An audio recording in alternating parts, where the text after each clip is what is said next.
now we get to actually take a step back and start at the beginning, because before we can talk about some of the more complex issues which involve interactions between molecules reacting, or even when we're talking about individual molecules, the bonds that form between individual atoms.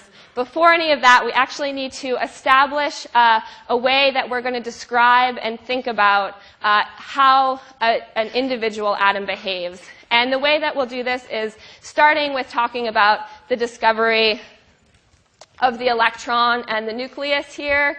Once we go through that, we will be able to talk about describing an atom using classical physics. So once we have an atom and a nucleus, what we'll try to do is apply the classical mechanics to explain how that behaves. What we'll find is that this fails, and once this fails, we're going to need another option. Luckily for us, we have quantum mechanics, which we'll be talking about for the next few lectures, and we'll dive into that. We might get a chance to introduce it today, but certainly in next class, we'll be introducing this new kind of mechanics that's going to allow us to describe the behavior of atoms. So I want to point out that it makes a lot of sense for us to start with the discovery of the electron and the nucleus, because it really highlights one of the big issues that comes up in all chemistry research that you do.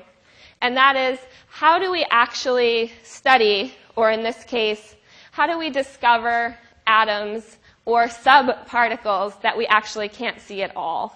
And there are lots of solutions that chemists come up with. There's always new techniques that allow us to do this, and these are just some of the first, and we'll go through them in a little bit of detail here.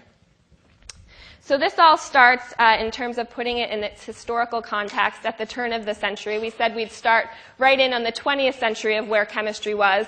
And where we were at the start of the 20th century in the late 1890s is that we were at a place where there was great confidence in our understanding of the universe and our understanding of how all matter worked. So people in the chemistry community and in the physics community had this general feeling that the theoretical structure of the entire universe was pretty well understood. And they had this feeling because there had just been this huge boon of discovery, of scientific advances that included Newtonian mechanics, and included Dalton's atomic theory of matter, also thermodynamics and classical electromagnetism.